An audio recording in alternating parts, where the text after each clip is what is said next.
Crikey. No, hey, mate.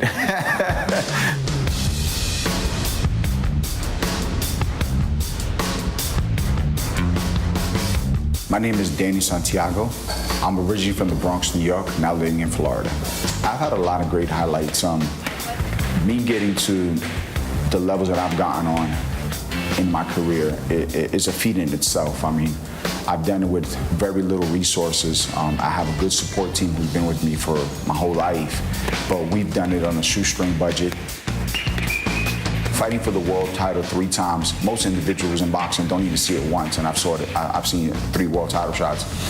It would be nice to retire someday knowing that I was a world champion, not a national champion or international champion, but a world champion. That's something that to date has been eluding me.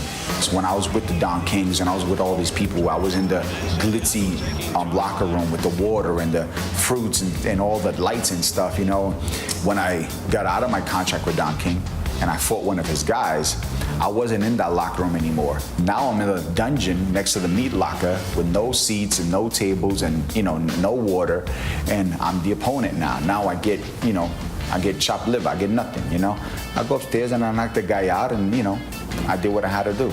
I love every aspect of boxing. I say the only part of boxing that I do not like as far as training is concerned is that I'm in love with food. I love food.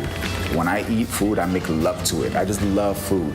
So when I'm in training, that's probably the most difficult part of it. I think I have a fat kid inside trying to break out. And it's like, he's been suppressed for so long that he's just trying to get out and meet the world, Fighting in Perth, first of all, I've always wanted to go to Australia. It's a place that I've only dreamt of going to.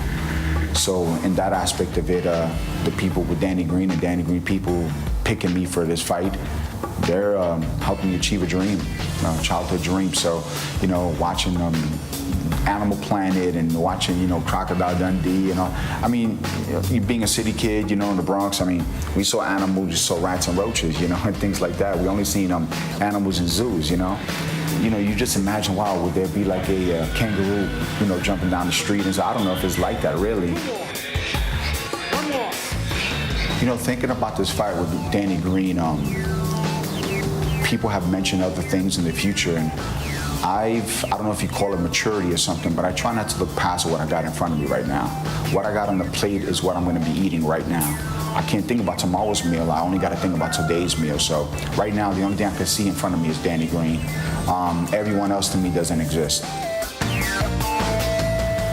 Welcome back. A little look at Danny Santiago tonight. There's no kangaroos jumping down the street regularly in Australia. Well, not where I live anyway. But Barry, this is a guy that has risen to the heights and fallen to the depths in professional boxing, but not a pushover. Definitely not a pushover. You've got to have a look. He lost. His last fight was a 9-round KO loss for the world title. He lost to the WBA light heavyweight title in his last fight against Shumanov. He's had 3 shots at world title, so and he won his first 22 fights straight. He's certainly no pushover. Teddy, can you tell all your time in the sport? Can you tell by the look in a fighter's eye when they arrive, as he is? More times than not, the look in the eye and the body language is a pretty accurate indicator. It is. It's a very good indicator. The eyes tell a lot, as you know. They're the windows to the soul.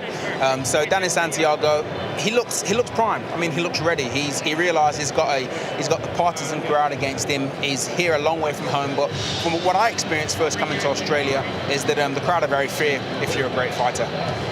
For Danny Santiago, not a lot to lose, but a lot to win here tonight. He comes as the challenger, not for a title, but he comes as the challenger, he comes as the underdog, and a victim like Danny Green propels his career one more time. Undoubtedly, if he happens to beat Danny Green, he'll be in line for his 4th shot at a world title. Look, as I said, the fact that he's been given 3 shots at world titles means he's pretty well recognised. And as I said, Danny could have picked an easier fight. Danny's coming into the auditorium now, as you can see. He's prepared for this fight, Danny. I've had really good mail that he's looking very sharp. And look, Danny at 39 to me is still fresh. He's still fresh. You can tell when a fighter's shot born, and Danny's not. He's still well on top of his game. very relaxed, very comfortable, especially here at Challenge Stadium. That is our main event a little bit later on. Fight number 2 coming your way live on Main Event Box. We're here with Danny Santiago in anticipation for his fight with Danny Green. Danny, how are you feeling this evening? I feel good. I feel great. Ready to rumble.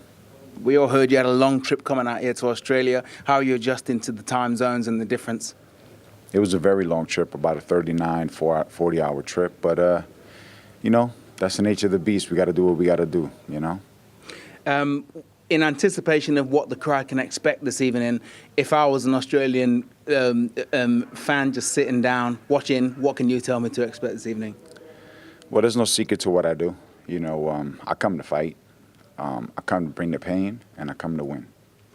Danny Santiago, thank you very much.